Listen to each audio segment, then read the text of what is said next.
நேரமே, எலியாவின் தேவனே அவர் இறங்கிடும் நேரமே, அசைவாடும் அனலாக்கும் எங்கள் அக்கினி ஜுவாலையே, அசைவாடும் அனலாக்கும் எங்கள் அக்கினி ஜுவாலையே, எலியாவின் தேவனே அவர் இறங்கிடும் நேரமே. கர்த்தருடைய நாம மகிமைப்படுவதாக. ஆண்டவரும் அருமை இரட்சகருமாகிய இயேசுவின் நாமத்தினாலே இந்த டிசம்பர் மாதம் 1ஆம் தேதிக்காக கர்த்தரை நான் ஸ்தோத்தரிக்கிறேன். நாம் கண்கள் மூடி ஜெபம் பண்ணுமா. பரிசுத்தமுள்ள தேவனாகிய கர்த்தாவே, இந்த நாளிலே எங்களோடு கூட பேசுங்கப்பா. இயேசுவின் நாமத்தின் பிதாவே, ஆமே. கர்த்தருக்கு மகிமை உண்டாகட்டும். எடுத்து வாசிப்போம். ஏசாயா தீர்க்கதரிசன புஸ்தகம் 60ஆம் அதிகாரம்.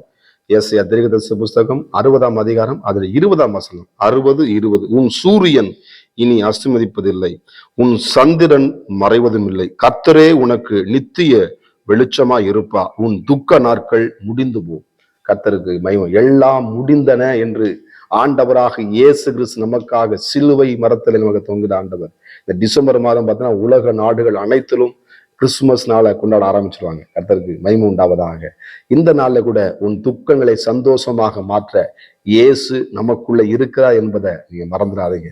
இன்னும் குழந்தையாவே நீ இயேசுவை பார்க்காதீங்க. கர்த்தர் நமக்காக சிலுவை மரம் தொங்கி மரித்து உயிர்த்தெழுந்து 40 நாள் அளவும் சீசர்களுக்கு தரிசனமாக ராஜ்யத்தின் சுவிசேஷத்தை சொல்லி என்ன பரலோகத்தை ஏறின போல மறுபடியும் இந்த பூமிக்கு வரப்போகிறார் ஆண்டவராக இயேசு கிறிஸ்து. குழந்தையா கிடையாது, ராஜாதி ராஜாவாக வரப்போகிறார். அவர் சொல்றாரு, உன் துக்க நாட்கள் முடிகிறது. கர்த்தருக்கு சோத்திரம். இந்த 11 மாதம் நடத்தி வந்த கர்த்தர் இந்த டிசம்பர் மாதம் 1ஆம் தேதியில உன் வாழ்க்கை இருக்கிற எல்லா விதமான சத்ருவின் கிரிகளை கர்த்தர் முறியடிக்க வல்லமையுள்ள தேவனாக இருக்கிறார். நேரம் சொல்லுது பாருங்க, 19 வசனம். அதுல ஏசாயா 60:19 சொல்லுது பாருங்க. இனி சூரியன் உனக்கு பகலிலே வெளிச்சமா இராமலும், சந்திரன் தன் வெளிச்சத்தால் உனக்கு பிரகாசியாமலும், கர்த்தரே உனக்கு நித்திய வெளிச்சமும், உன் தேவனே உனக்கு மகிமையா இருப்பா. ஆண்டவரே உனக்கு வெளிச்சமா இருப்பா. இந்த உலகம் இருளை நோக்கி ஓடிக்கொண்டிருக்கிறது. இந்த உலகம் காரிருள் ஜனங்களை மூடிக்கொண்டிருக்கிறது. இன்றைக்கு உலகத்தின் ஜனங்கள் எதோ சொல்லி ஓடிக்கொண்டிருக்க. ஆனால் நாம் பிரயாணம் பண்ண வேண்டியது வெளிச்சத்தை நோக்கி நாம் பிரயாணம் பண்ண வேண்டும். அன்றைக்கு இயேசு கிறிஸ்து பிறந்ததை நோக்கி அவர்கள் என்ன பண்ண, சாஸ்திரிகள் படையெடுத்து இந்த சாஸ்திரியின இயேசுவை தொழுது கொள்வதற்கு அவர்கள் நடந்து சென்றதை, அவர்கள் வாகனத்துல அவர் குதிரை மூலியமோ எப்படி என்ன பண்ணாங்க, அவங்க போய் எப்படியா இயேசுவை தரிசிப்பதற்கு அந்த தேடும் பொழுது வெளிச்சவர்களுக்கு பாதை தெரியல, நட்சத்திரம் அவர்கள் வழிகாட்டினது. ஆண்டவர் அன்றைக்கு நட்சத்திரம் வழிகாட்டினது போல இன்றைக்கு நமக்கு கொடுக்கப்பட்டிருக்கிற பரிசுத்த ஆவியானவர் உங்களுக்கு வெளிச்சமா இருப்பார். இந்த பரிசுத்த ஆவியானவர் உங்களை நடத்துவார். இந்த பரிசுத்த ஆவியானவர் நீதியை குறித்தும் நியாயத்தை குறித்தும் கண்டித்து உணர்த்த அந்த பரிசுத்த ஆவிய நமக்கு கொடுக்கப்பட்டிருக்கிறது. எப்படின்னா, மணவாளனாக இயேசுவை சந்திக்கும்படியாக, மணவாளனாக இயேசுவை நாம் தரிசிக்கும்படியாக, அது நித்திய மோட்சத்துக்கு நேராக, நித்திய பரலோகத்துக்கு நேராக நாம் பயணம் செய்ய விடுவதற்கு நம்ம கூட கைட் பண்ணி நடத்தி கொண்டு வருகிற நட்சத்திரம் அல்ல, பரிசுத்த ஆவியானவர் இருக்கிறார். அவர் நமக்கு வெளிச்சமாக இருப்பார் என்பதுல எந்த விதமான சந்தேகம் இல்லை. அருமையான தேவனுடைய பிள்ளைகள், வாழ்க்கை இருளா இருக்கா, எல்லாம் முடிஞ்சு வச்சிருக்கா, இன்றைக்கு முற்றுப்புள்ளி வச்சு உன் வாழ்க்கையில கர்த்தர் அற்புதங்களை செய்ய வல்லமையுள்ள தேவனாய். என்ன வசனம் சொல்லுது பாருங்க, ஏசாயா 60:1 எழும்பி பிரகாசம் ஒளி வந்தது, கர்த்தருடைய மகிமை உண்மையில் உதித்தது. எழும்புங்க, ஸ்தோத்திரம். தூசி உதறி விட்டு எழும்புங்க, உங்க சோறு விட்டு வெளியே வாங்க, உங்க கவலை விட்டு வெளியே வாங்க.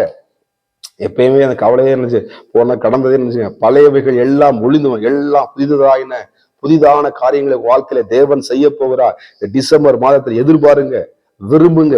விரும்புகிறவனுக்கு கர்த்தர் கொடுப்பார். விரும்பாமலாம் ஒண்ணும் செய்ய முடியாது. கர்த்தருடைய சமூகத்தை விரும்பணும், கர்த்தருடைய வார்த்தையை விரும்பணும், கர்த்தருடைய சத்தத்தை கேட்கறதுக்கு விரும்பணும், கர்த்தருடைய வாக்குத்தத்தத்தை ருசிக்கிறதுக்கு விரும்பணும். அப்பதான் நம்ம ஆசீர்வாதத்தை என்ன பண்ணணும், பெற்றுக்கொள்ள முடியும். யாக்கோபு போராடி ஜெபிக்கிறான், அந்த ஆசீர்வாதத்தை பெற்றுக்கொள்ளுகிறான். எனக்கு அருமையான தேவனுடைய பிள்ளைகளே, நமக்கு ஜீவனை கொடுக்கிறவர், ஒளியை நம் வாழ்க்கையை பிரகாசிக்க பண்ணுகிறவர். அந்த சாஸ்திரிகள் இயேசுவை தொழுது கொண்டார்கள். கர்த்தருக்கு மகிமை உண்டாவதாக. இந்த டிசம்பர் மாதம் 1ஆம் தேதியில கர்த்தர் நல்லா ஸ்தோத்திரம் பண்ணுங்க, நல்லா தேவனை மகிமைப்படுத்துங்க. ஆண்டவரை தேடியாவது கண்டுபிடியுங்கள் என்று எழுதப்பட்டிருக்கிறது. கர்த்தர் எங்கே தருவின? உங்களுக்குள்ள இருக்கிறார் ஆண்டவர். ஸ்தோத்திரம். நமக்குள்ள இருக்கிற இயேசு கிறிஸ்து சொல்றாரு பாருங்க, உன் துக்க நாட்கள் முடிந்து 12 சொல்லுது பாருங்க. அதுல ஏசாயா 60:18, இனி கொடுமை உன் தேசத்திலும் அழிவும் நாசமும் உன் எல்லைகளிலும் கேட்கப்பட மாட்டாது, உன் மதில்கள் ரட்சிப்பு என்னும் உன் வாசல்களை துதி என்றும் சொல்லுவாய். கர்த்தருக்கு மகிமை. துதியினாலே இன்னைக்கு புறப்படுங்க. கர்த்தருக்கு ஸ்தோத்திரம். நல்ல பாடலை பாடுங்க. அது தெரிஞ்ச பாடலை என்ன பண்ணுங்க, இருக்கிற வரைக்கும் நமக்கு ஐயா பெருக்கமனை செய்ய பாடி வச்சுக்காங்க, நல்லா வசனத்தை போட்டு வச்சுக்காங்க, நல்லா எடுத்து பாடுங்க. கர்த்தருக்கு ஸ்தோத்திரம். கர்த்தரை நல்லா ஸ்தோத்திரம் பண்ணுங்க. கர்த்தரை நீங்க இந்த கனம் பண்ணுங்க. இந்த காலை நேரத்துல இந்த 1ஆம் தேதியில குடும்பமாய் கர்த்தரை நீ கனம் பண்ணுங்க. கர்த்தர் உங்களை கனம் பண்ணுவார். உங்க குடும்பத்தை கர்த்தர் கனம் பண்ணுவார். உங்க வேலை ஸ்தலத்துல கர்த்தர் உங்களை கனம் பண்ணுவார். உங்கள் வெளிச்சம் மறைந்திருக்காது. நீங்கள் என்ன பட்டணத்தில் வைக்கப்பட்ட ஒரு வெளிச்சமாக மரக்கடலை மூடி வைக்காதீங்க, வெளியே வைங்க கர்த்தருடைய பிரசன்னத்தை. வெளியே வாங்க. இயேசுவ வார்த்தை சொல்லுவதற்கு வெளியே வந்து கர்த்தர் நாமத்தை மகிமைப்படுத்துங்க. நல்ல எக்கால சத்தத்தை ஊதி கர்த்தரை மகிமைப்படுத்துங்க. கர்த்தர் உங்க வாழ்க்கையில பெரிய காரியங்களை செய்ய வல்லமையில தேவனாய் இருக்கிறார். தேவ சமூகத்துல ஒப்பு கொடுங்க. இந்த 1ஆம் தேதி இந்த டிசம்பர் மாதம் நம்மளுக்கு ஒரு ஆசீர்வாதமான மாதம். கர்த்தருடைய ஜீவன், கர்த்தருடைய வெளிச்சம் நமக்குள்ளே உதித்திருக்கிறது. உங்கள் துக்கங்கள் முடிகிறது. கர்த்தருடைய வார்த்தை உங்கள் வாழ்க்கை இன்றைய நாள் முதல் ஆசீர்வாதமாக இருக்கும். நன்மையை கிருபையை தொடரும். அந்த வார்த்தையை பிடிச்சு கொள்ளுங்க. கர்த்தரை நல்லா ஸ்தோத்திரம் பண்ணுங்க, நல்லா துதி செலுத்துங்க, கர்த்தரை உயர்த்துங்க. உங்க வாழ்க்கை ஆஸ்வதிக்கப்படும். ஜெபம் பண்ணுமா?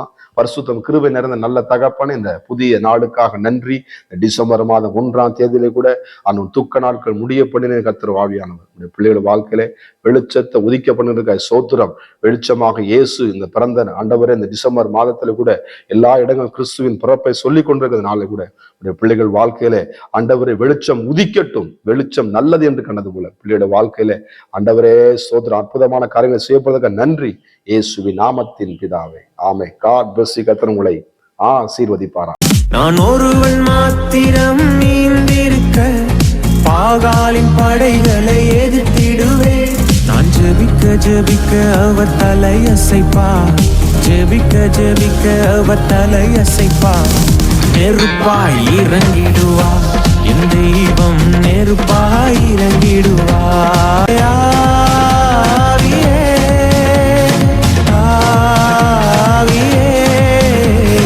அசைவாடும் அனலாக்கும் எங்கள் அக்கினி ஜுவாலையே. அசைவாடும் அனலாக்கும் எங்கள் அக்கினி ஜுவாலையே.